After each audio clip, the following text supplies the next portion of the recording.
Hey there, sweetie.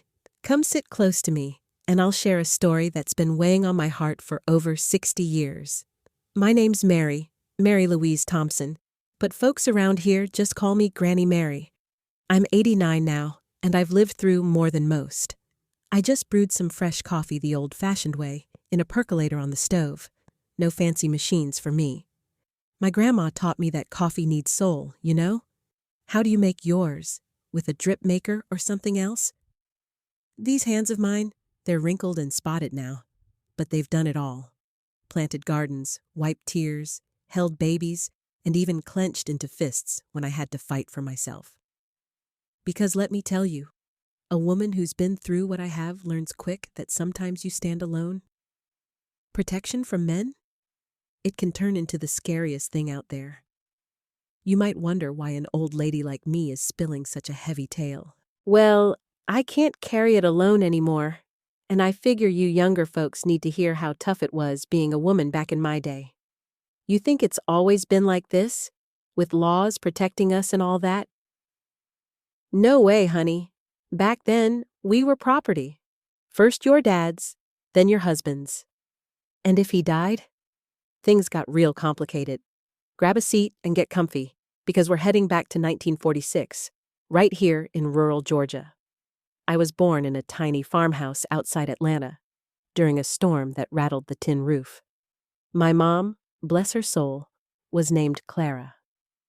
She passed giving birth to me, right there on the bed where I was conceived. No hospitals for us poor folk back then, just a midwife and prayers. If God called you home, that was it. My dad, Henry, couldn't bear looking at me because I looked just like her. He left me with my maternal grandparents and vanished. Never came back. So, I grew up with Grandma Elsie and Grandpa Joe in a dirt floor shack. No electricity, just a wood stove that warmed the whole place and kerosene lamps at night. That smoky smell still takes me back sometimes. Grandma Elsie was tough as nails, short but bossy. She was the local healer. People came from miles for her remedies. Teas for bellyaches, poultices for cuts, prayers for everything else. She taught me a woman has to be strong because men aren't always there when you need 'em. Mary, she'd say, stirring beans, learn to fend for yourself or you'll suffer forever. She showed me cooking, sewing, homemaking, even some of her healing tricks. Grandpa Joe was quiet, a hard worker who left at dawn for the cotton fields on Colonel Frank's plantation and came back exhausted. I went to school till I was 10, in a one-room building on the farm. The teacher was the colonel's daughter, more duty than passion. I loved learning, reading, math, dreaming of the world beyond those red clay fields. But Grandma pulled me out to help at home. Too much book learnin' makes a girl uppity, she'd say. And uppity girls don't snag husbands. Back then, education was a flaw for women. Our world was home, kids, husband, end of story.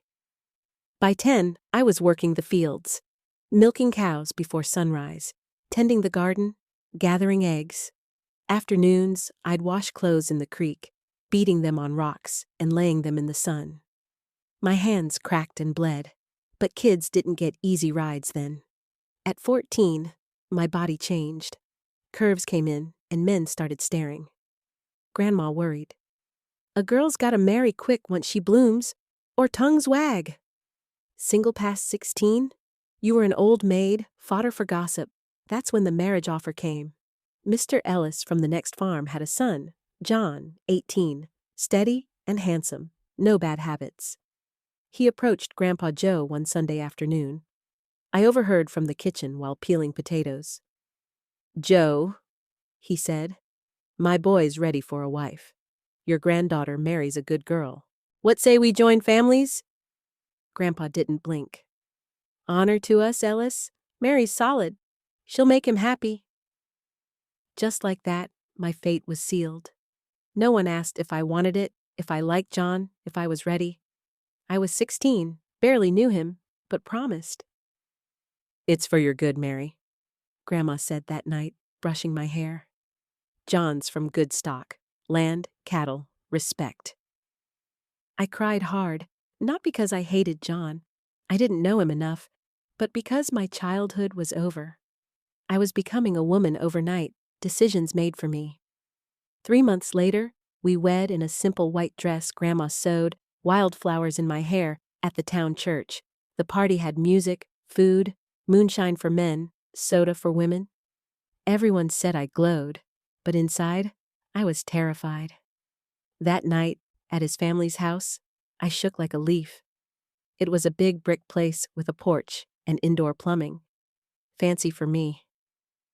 Mrs. Agnes, my mother-in-law, greeted me with a tight smile, always in black, praying softly. Colonel Frank, my father-in-law, was burly, mustached, booming voice, eyeing me like livestock. "Good choice, son," he said. "She'll give fine grandkids." John took my hand. "Come on, Mary, let me show you our place." It was a small cottage out back. Living room, bedroom, kitchen, bath. Simple, but ours. For the first time, I felt a warm flutter. John wasn't what I feared. Handsome brown hair slicked back. Kind eyes that smiled even when his mouth didn't. That first night, I froze with fear, but he sat on the bed and talked. "No rush, Mary. We'll take it slow." He was patient, gentle, teaching me love. Soon, I fell hard. He'd bring breakfast in bed, help with chores, tell stories at night. He dreamed of our own farm, away from his dad's shadow. "One day, Mary, we'll get land by the river. Corn, beans, cows. Our kids'll have better than us." 9 months later, our son Billy arrived. Chubby and healthy, spitting image of John. I was over the moon, nursing on the porch as John came home dirty from work, grinning. A year and a half later, little Sarah came, blue-eyed like her dad.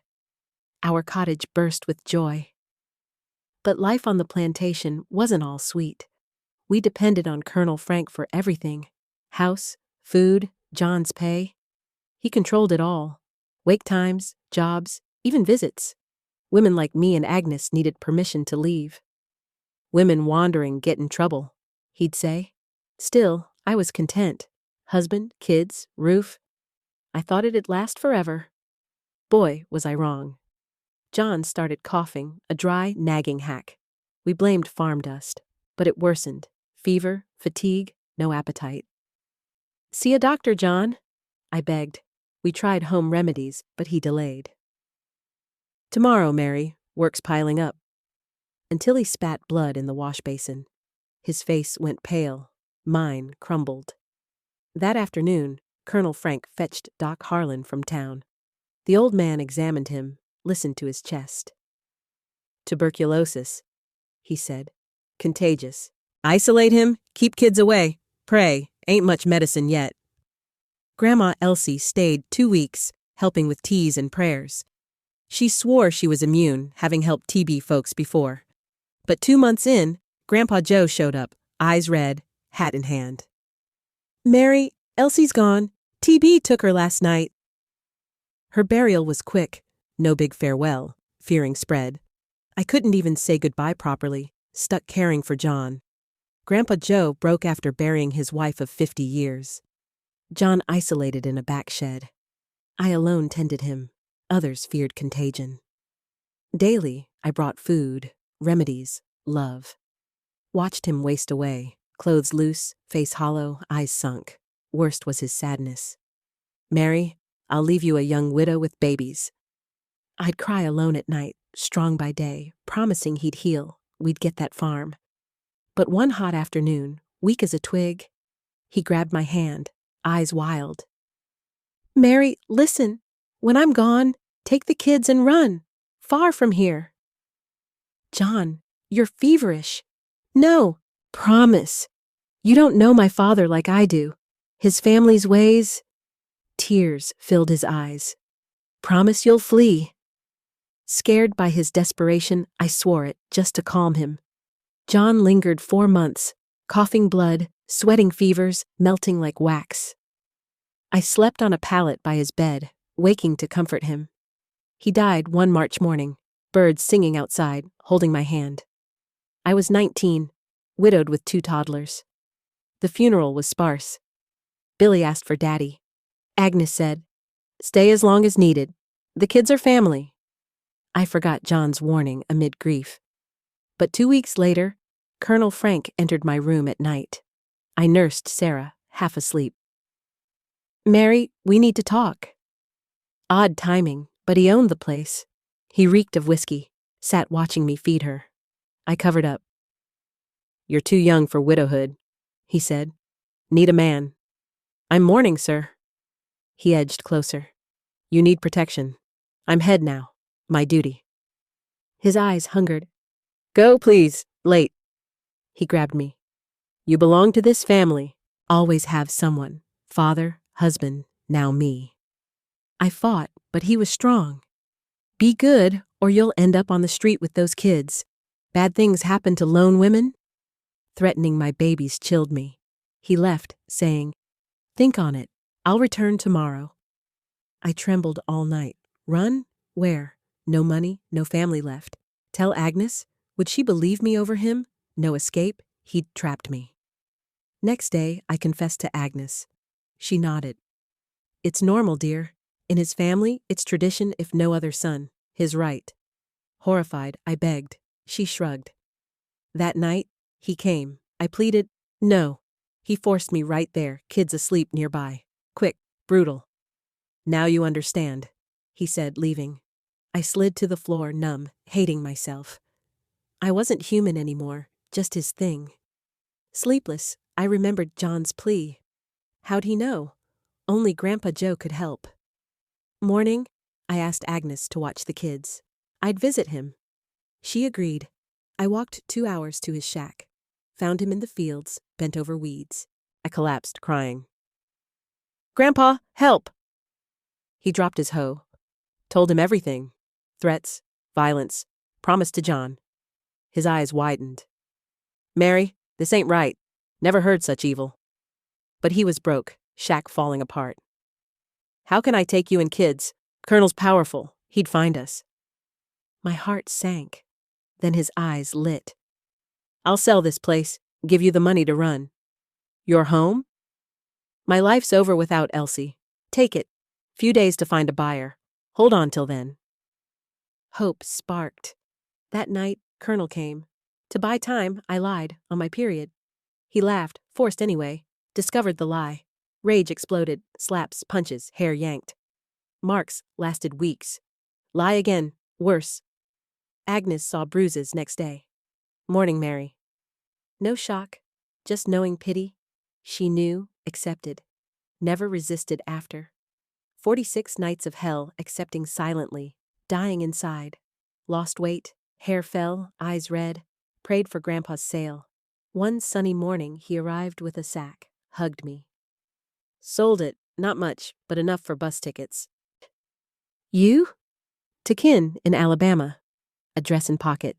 Go opposite, far." Wept farewell, sensing last time. That night, after Colonel left, I waited till 1:30 a.m. Grabbed essentials, clothes, docs, money, photos. Woke kids gently. Adventure time. Used a wheelbarrow from the shed for them and stuff. Pushed through woods, not road. 4 hours in dark, hands raw, branches scratching, heart pounding at every noise. Reached town at dawn, exhausted, bloody. Bus station stairs. "First bus out?" "To Birmingham, 7:30. Perfect, far. Driver pitied, let wheelbarrow and luggage. As bus pulled away, I sobbed relief. Free, but terrified. Birmingham buzzed. Cars, crowds, noise, dizzy from farm life. Driver helped unload. "Got a place?" "I'll manage." Pushed wheelbarrow streets, seeking lodging. First places turned me away. Too pricey or no kids. Found Mrs. Ida's boarding house. Kindly widow, 60s, bun hair, floral apron. "Runaway?" "Widow, starting over." She didn't pry. Room and back, cheap, meals included. Small, clean, bed, crib, wardrobe. First night, slept deep. Morning, breakfast smells. Eat up. After, asked about housing. Buy? Too pricey here. Rentin' outskirts, cheaper. Made sense. Saved money, rented a tiny apartment in a Milltown suburb. 2 rooms, but ours. Found work waitressing at a diner. Long hours, sore feet, but paid bills. Kids adjusted, Billy curious, Sarah clingy. Months blurred, lonely, but safe. Then, a regular customer, Tom, kind mechanic, chatted. Tough alone? Slowly, friendship bloomed, but shadows lingered, nightmares of Colonel. One day, letter from Grandpa's kin. Joe passed. Peaceful, missed you. Gutted, but he'd saved us. Work ground on. Diner owner, Mr. Hale, gruff but fair. Promoted me to shift lead, saved pennies. Then, shock, pregnant, from Colonel's assaults. Panicked, raise his child, but felt life kick, couldn't abort. Named her Emma, born healthy, hard, but she brought light. Tom helped, fixed my old car, babysat. Feelings grew. Mary, I care for you, all of you. Proposed simple, yes. Married quietly, 1960s. Tom adopted kids, loved Emma as his. We bought a small farm outside Birmingham, mortgage, but ours. Raised chickens, veggies, more kids, 2 boys, a girl. Tom gentle, opposite Colonel. Farm prospered, expanded to cattle. Kids thrived. Billy mechanic like Tom, Sarah nurse, Emma teacher. Grandkids now, 12, noisy joys. Looking back, pain nearly broke me, but I fought. From victim to survivor. If you're reading this, know you're stronger than you think. What's your story? Share in comments. Where you watching from? Hit subscribe for more real talks. God bless.